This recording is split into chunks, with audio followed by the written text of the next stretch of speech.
I can only picture the joyous scenes at Kensington Palace that took place behind closed doors. Jacinda Ardern, the current monarch of the modern age, had just chosen a side in the acrimonious War of the Windsors.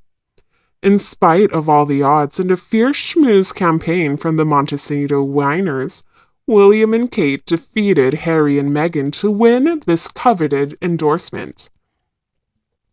Ardern proudly announced she was joining the board of the Prince of Wales' renowned Earthshot Prize the same week she resigned as an MP in the New Zealand Parliament, leaving the nation more divided than ever in its history. Ardern's lifelong dedication to sustainable development and climate action was lauded by William, who even gushed that he was glad she had accepted the position. I am incredibly glad that she is working with us as she advances in her profession, he continued. It suddenly made sense as to why Ardern had publicly reacted negatively to being featured in Harry and Meghan's Netflix docuseries Live to Lead last year, claiming she was unaware of the Sussex's involvement when she initially consented to be interviewed. With the Obamas and even Oprah Winfrey publicly distancing themselves from Harry and Meghan's obsessive crusade against their own families, their treatment by Ardern in favor of Wills and Kate is a substantial deepening of the toxicity presently attached to them. What would their current situation be if they had not participated in the Oprah interview, migrated to America, and remained silent about their time as working royals? They would undoubtedly not be subjected to the same level of ridicule and ostracism. But instead, presenting their versions of events was prioritized over all else, alienating the majority in the process. They chose a battle they can never win because their chosen adversaries largely disregard them in public and keep their innermost thoughts to themselves. You just come out as a bully if you try to beat the heck out of someone who isn't going to fight back. This is what occurs when one allows rage and ego to take precedence over reason. They ought to have, at the very least, decided against conducting their own interview after watching Andrew's disastrous one. He feeds her ego while she feeds his rage. Thus, I'm afraid, this is how it had to finish, since they, like Andrew, are too conceited to take any sane advice.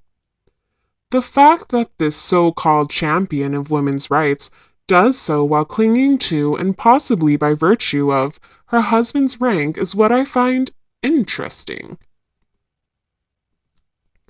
Others would claim that she is supporting this option.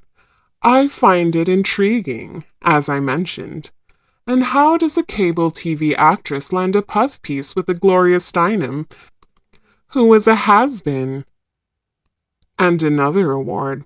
My American acquaintances claim that this woman was formerly a CIA agent and, based on all indications, still is. Free videos of the younger Glow explaining this are available online.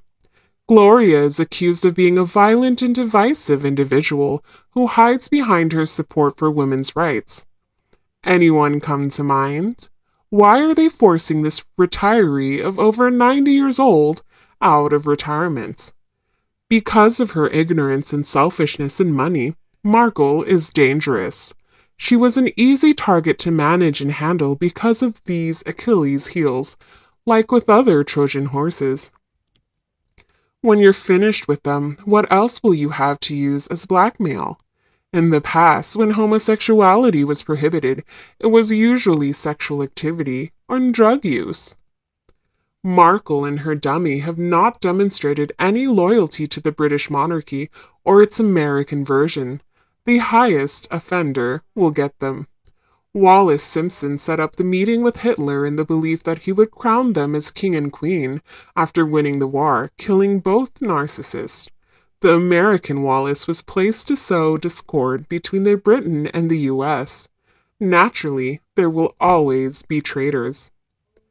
All of these accolades serve to reinforce Markle's image as being whiter than white, pun intended.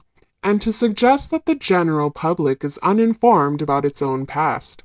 Additionally, the public and the monarchy have been subjected to ongoing gaslighting through paid for and sympathetic puff pieces on Markle.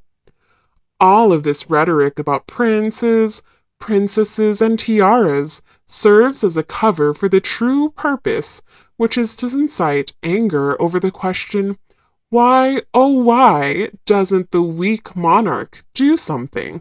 When you are incredibly lethargic, you think no one will catch you in your lies and dishonesty. The only thing about Meghan Markle that is real is that she is a fraud.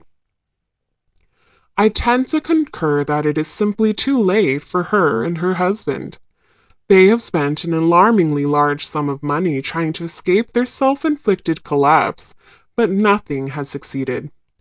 I am a YouTuber, not a PR professional, but it doesn't take one to understand that the best course of action for this pair would have been to vanish for a bit so that people could forget the things they did and the reasons why he comes out as a cuckold and she is not very likable. It wasn't difficult to figure out that Oprah wasn't a good idea because previous royal family interviews had gone well for the participants. Whether you are telling the truth or not, Charles, Diana, and Andrew all offered Harry specific examples of how those interviews are harmful. If you look at the substance of Spare, you'll see that it hasn't really sunk in, despite the fact that Harry doesn't mention that interview in the book. Even though South Park is a cartoon, being the person or the people the show is ridiculing has been terrible. It was said that Markle was upset about it. She isn't naive. She is aware that Chris Rock and others are cruelly making fun of her and Harry, making her into a laughingstock. No one learns about the honor she receives and decides to modify their opinion of her since she is so nice and giving. Due to her dismissal, her awards are no longer valid. These honors, according to one analyst, are a genuine feather in Markle's cap. Unfortunately, the blinding laughter tears obscures the feather. There is a broad conspiracy at work. She was indeed looking for gold. Even Sugar Daddy was fine. It wasn't necessarily a royal. She just cared about name recognition, celebrity, and money. She received more money than she had requested. Everything was planned. In essence, it was a game that was played all over the world. She was only there for usage. She was the lure. He gave in. She entered the theater in this manner to perform a play on behalf of the people who had pushed her to criticize the crown. The plan involved that American interviewer. She got off the sinking ship because she didn't get the required miles. Smart woman. The opposition to the royals believed that having a vested stake would benefit both them and Meg. Howie, a man with a million brains, was able to comprehend the scheme because he only intended to smuggle some garbage in. His skull was as heavy as a boulder, and the camouflage were hiding across oceans. Indeed, Coronation will undoubtedly reveal a variety of tales for us to incorporate into the story of the sailing yacht girl. You too? What do you think of Meghan and Harry? Share your thoughts in the comment section below. Don't be scared to like and share my video with your family members if you find it to be so useful. Moreover, if you'd like to get future updates,